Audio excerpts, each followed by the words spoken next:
Hello everyone, my name is Usman and welcome back to React.js tutorials. Today in this video, we will discuss about that React.js forms. Guys, video start करने से पहले मैं आप लोगों को बताता चलूं कि ये मेरा React.js forms के ऊपर पार्ट 2 होने जा रहा है और इस प्लेलिस्ट का मेरा ये 27 पार्ट होने जा रहा है। अगर आप लोगों ने मेरे चैनल को अभी तक सब्सक्राइब नहीं किया तो मेरे चैनल को सब्सक्राइब कर लें और बेल आइकन पे क्लिक कर लें ताकि न्यू आने वाली वीडियोस का नोटिफिकेशन आप लोगों को मिलता रहे। गाइस, प्रीवियस वीडियो के अंदर हमने रिएक्ट फॉर्म्स के ऊपर जो बात की थी वो हमने देखा था। एक सिंपल फील्ड बनाई थी फॉर्म्स के अंदर और उसके अंदर हमने क्या किया था, एक सिंपल कोई भी टेक्स्ट जब हम लिखते थे और उसको हम ऑन क्लिक इवेंट के ऊपर सबमिट करते थे। ऑन क्लिक का इवेंट हमने यूज करते हुए उसको सबमिट किया था। तो गाइज, आज की इस वीडियो में मैं आप लोगों को बताऊंगा कि कैसे हम इसके अंदर ये देखें। हमने जो प्रीवियस वीडियो थी, प्रीवियस वीडियो के अंदर हमने कहीं भी फॉर्म्स का टैग यूज नहीं किया था। हमने सिंपल ऑन क्लिक का इवेंट के ऊपर ये टेक्स्ट की फील्ड का डाटा सबमिट किया था और इस लेवल के अंदर एक्सेस कर दिया था। अब मैं आप लोगों को बताऊंगा कि हम फॉर्म्स को कैसे यूज कर सकते हैं और फॉर्म्स को यूज करते हुए इसका बाय डिफॉल्ट जो बिहेवियर होता है, इसका बाय डिफॉल्ट जो इवेंट होता है, ऑन सबमिट इवेंट जो इसका होता है, उसको यूज करते हुए हम कैसे फॉर्म सबमिट कर सकते हैं। ये बहुत जरूरी है क्योंकि हमारे जितने भी फॉर्म्स होते हैं, हम जब भी फॉर्म्स को यूज करते हैं, हम फॉर्म्स के थ्रू ही हम डाटा सबमिट करते हैं बैक एंड पे। हम उसके अंदर मल्टीपल इसके एट्रीब्यूट्स होते हैं। मेथड के अंदर हम गेट, पोस्ट, डिलीट कुछ भी बताते हैं इसको मेथड के अंदर। और इसी तरह फिर हमारा इसका जो एक्शन होता है कि किस एक्शन पे हमने इसको रीडायरेक्ट करवाना है। तो गाइज, हम इसके अंदर देखेंगे कि हम फॉर्म्स के टैग को यूज करते हुए कैसे इसका बाय डिफॉल्ट जो इवेंट है ऑन सबमिट उसको कैसे यूज करेंगे। और मजीद इसके अंदर हम 2-3 फील्ड्स और भी लेंगे ताकि आप लोगों को बता सकूं कि मैं हुक्स के थ्रू आप कैसे मल्टीपल फील्ड्स का डाटा सबमिट कर सकते हैं फॉर्म्स टैग को यूज करते हुए। तो चलिए गाइस, स्टार्ट करते हैं। तो गाइस, हम इसको फॉर्म्स के अंदर लिख लेते हैं ये। और अब हमारा क्या है, अब हमने इसको यूज करना है इसका डिफॉल्ट बिहेवियर फॉर्म का सबमिट का। अब हमें इस बटन के इवेंट्स को जो हमने कॉल किया हुआ था ऑन क्लिक के ऊपर, इसकी जरूरत नहीं है। हम सिंपल इसकी टाइप अब सबमिट कर देंगे। बटन की टाइप को हमने सबमिट कर दिया है। तो अब हो क्या रहा है, अब इसके सबमिट के ऊपर देखते हैं। चले आप इसको एक सेकंड के लिए इसको रिमूव ना करें ऑन क्लिक को और इसकी टाइप सबमिट कर देते हैं।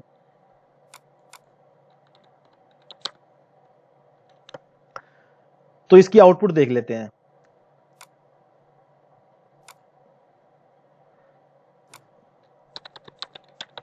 जो ही मैंने इस फील्ड के अंदर डाटा लिखा है, इनपुट दी है, और मैं ऑन क्लिक के ऊपर जो ही क्लिक करूंगा इसके ऊपर, तो हमारा सबमिट का इवेंट कॉल होगा। ये सबमिट का इवेंट कॉल हो रहा है, मगर हमारा जो ये क्लिक इवेंट है ये कॉल नहीं हो रहा क्योंकि इस टाइम जो हमारी टाइप है बटन की वो सबमिट है। सबमिट की जो हमारा ये फॉर्म्स होता है, इसका डिफॉल्ट बिहेवियर होता है, ये पेज को रिफ्रेश कर देता है। तो इस वजह से हमारा ये क्लिक इवेंट अभी काम नहीं कर रहा, तो इसकी जरूरत नहीं है हमें। अब हम क्या करेंगे, फॉर्म्स के अंदर ही हम ऑन सबमिट का फंक्शन कॉल करेंगे, इवेंट कॉल करेंगे। हमने ऑलरेडी प्रीवियस वीडियो के अंदर एक ये सबमिट फंक्शन बनाया था, इसी को हम कॉल कर लेते हैं। और अब हम चेक करते हैं कि सबमिट के ऊपर हमारा ये इवेंट कॉल होता है कि नहीं होता। अब तो हम सबमिट के ऊपर कर रहे हैं, पहले हम ऑन क्लिक के ऊपर चेक कर रहे थे, अब हम सबमिट के ऊपर कर रहे हैं। तो अब देखते हैं सबमिट के ऊपर।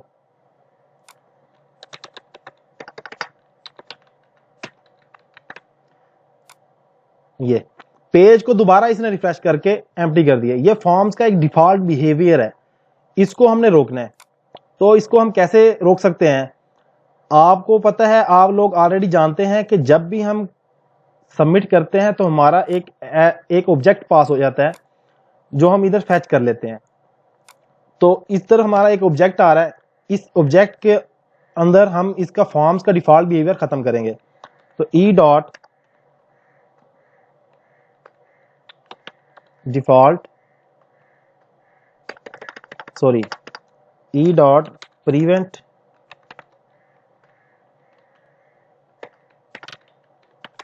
डिफॉल्ट। हम कह रहे हैं कि इसका जो डिफॉल्ट बिहेवियर है उसको प्रिवेंट कर दो। तो अब इसकी आउटपुट देखते हैं, क्या आउटपुट आती है इसकी।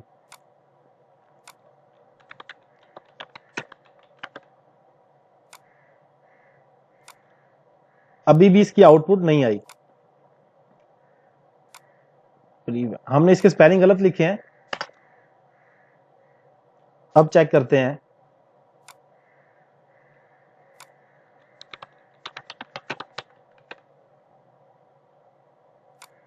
ये तो गाइस इसने क्या किया है, इसका जो डिफॉल्ट बिहेवियर है उसको रोक दिया है। अब ये रिफ्रेश नहीं हो रहा पेज। तो गाइस जब भी आप लोगों ने फॉर्म को यूज करना है और आप चाहते हैं कि आपने फ्रंट पे डाटा को एक्सेस करना है, अगर आप डाटा पोस्ट कर रहे हैं, पेज को रिफ्रेश करना चाह रहे हैं, तो आपको इस चीज की जरूरत नहीं है। अगर आप पेज को रिफ्रेश करना नहीं चाह रहे तो आपको इस चीज की जरूरत है, आपने इसके डिफॉल्ट बिहेवियर को रोकना है। तो ये इसका काम है। तो गाइस अब हम क्या करते हैं, मजीद एक दो फील्ड्स लेते हैं।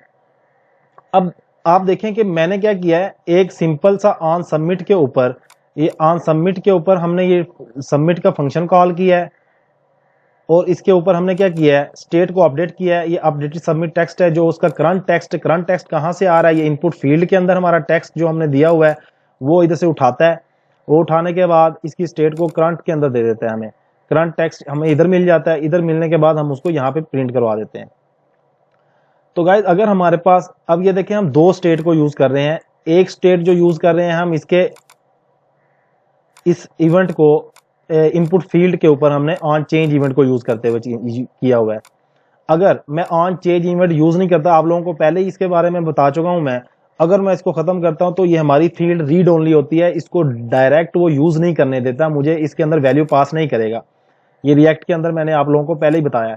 अभी ये देखें मैं इसके अंदर कुछ भी लिखूंगा तो ये मुझे लिखने नहीं दे रहा, मैं की प्रेस कर रहा हूं तो मुझे ये नहीं करने दे रहा, क्योंकि ये रीड ओनली हो चुकी है इसकी। आपको मैं कंसोल के अंदर इसका एरर भी दिखा देता हूं।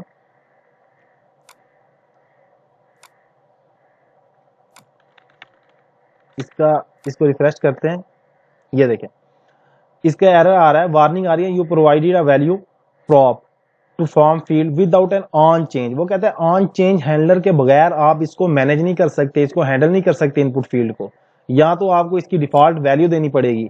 डिफॉल्ट वैल्यू दो तो हमें इसके ऑन चेंज इवेंट के थ्रू हमें इसकी फील्ड को राइटेबल बनाना होता है। तो अभी ये कुछ भी इधर नहीं लिख रहा, तो इसलिए हमने ऑन चेंज के इवेंट के थ्रू इसको कंट्रोल किया था।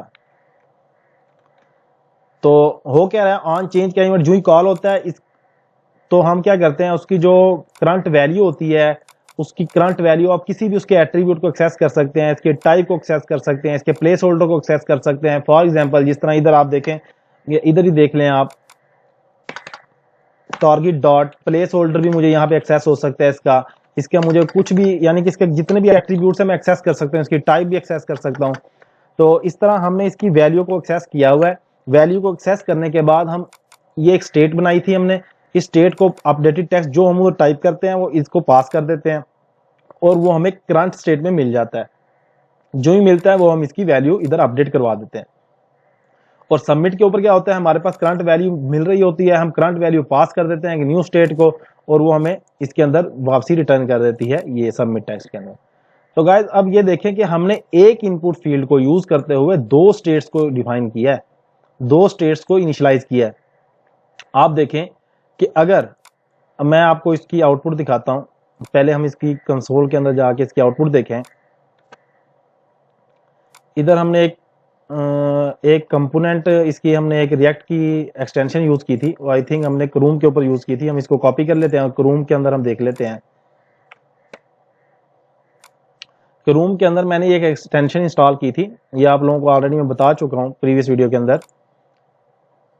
ये इसके अंदर देखें कि ये एक्सटेंशन इंस्टॉल करने के बाद हमारे पास ये दो चीजें आ जाती हैं, दो मेन्यू आ जाते हैं, ये कंपोनेंट्स के ऊपर आ जाते हैं हम। अब ये देखें कंपोनेंट्स के अंदर मैं इधर, मुझे इसका आना चाहिए, रिकॉर्ड क्यों नहीं आ रहा।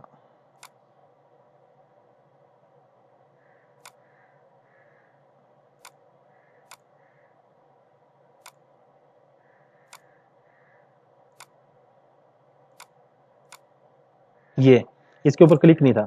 तो ये देखें, ये हमारे पास क्या आ गया है, कुछ भी डाटा मैं जब लिखता हूं इसको, वो इसकी स्टेट के अंदर रिफ्लेक्ट कर रहा है। ये देखें, मैं इधर कुछ भी लिखूंगा तो उसकी स्टेट के अंदर रिफ्लेक्ट करता है। जब मैं सबमिट करता हूं तो वो इसकी सेकंड स्टेट को अपडेट करवा देता है और सबमिट कर देता है।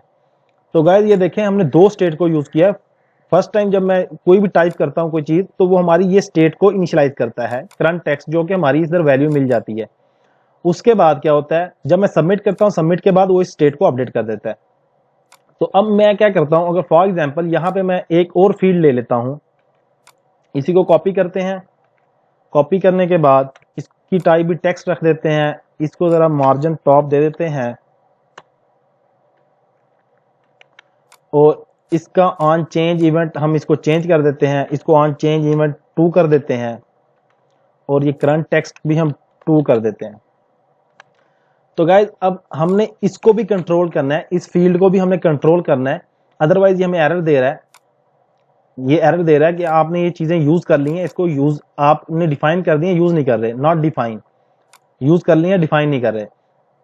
तो अब हमने क्या करना है, सेम एक ऑन चेंज इवेंट बनाना है जो कि इस फील्ड को कंट्रोल करेगा, कंट्रोल करते हुए इसकी वैल्यू को रिफ्लेक्ट करेगा।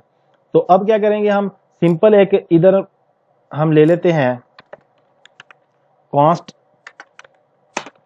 मैं इधर सेम किस नेम से हमने फंक्शन बनाना है, इस नेम से हम फंक्शन बना लेते हैं और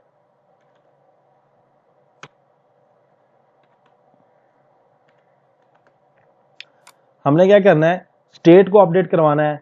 तो हमें एक स्टेट की जरूरत पड़ेगी, स्टेट की जो ही जरूरत पड़ेगी हम स्टेट को यहीं पे ले लेते हैं। मैं लेता हूं कॉन्स्ट, इसको नेम दे देते हैं हम, इसके अंदर हमें जो वैल्यूज पैरामीटर्स रिटर्न होंगे, अरे जो रिटर्न होगी उसके अंदर हमारे पास करंट वैल्यू जो आती है, करंट टेक्स्ट 2, जो हमने इधर यूज करना है, ये जो रिफ्लेक्ट होगी करंट वैल्यू, करंट टेक्स्ट 2। और अपडेटेड जो हमने वैल्यू इसको पास करनी है वो यहां पे करेंगे, हम करेंगे अपडेटेड टेक्स्ट 2 और यहां पे हम इसको स्टेट को इनिशियलाइज करते हैं,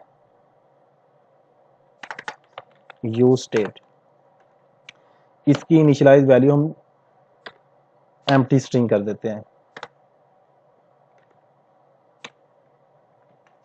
अब हमने इसके थ्रू, इस स्टेट के थ्रू हमने सेकंड जो इनपुट फील्ड है उसकी वैल्यू को अपडेट करना है। तो अब हम क्या करेंगे, ये हमने यूज किया हुआ है यहाँ पे वैल्यू के अंदर और इसको हमने इसके थ्रू अपडेट करवाना है। इधर मैं पास कर दूंगा, इसकी क्या वैल्यू पास करनी है, इसकी E dot target dot value, जो भी हम उधर वैल्यू फील्ड के अंदर पुट करेंगे वो यहां से इसकी वैल्यू पास कर देगा इस अपडेटेड टेक्स्ट 2 को, और वो हमें अपडेटेड क्या करता है, स्टेट हमें इसकी करंट वैल्यू इधर दे देता है, पास कर देता है। तो अब हम क्या करेंगे, इधर हम एक ऑब्जेक्ट ले लेते हैं जो हमें पास होगा बैक से, अब इसकी आउटपुट देख लेते हैं।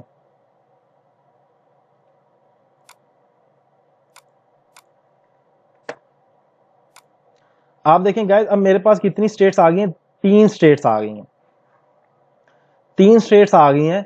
हो क्या रहा है, जब भी मैं स्टेट, अब ये देखें मैं इस स्टेट के अंदर कोई भी वैल्यू देता हूं, पास करता हूं,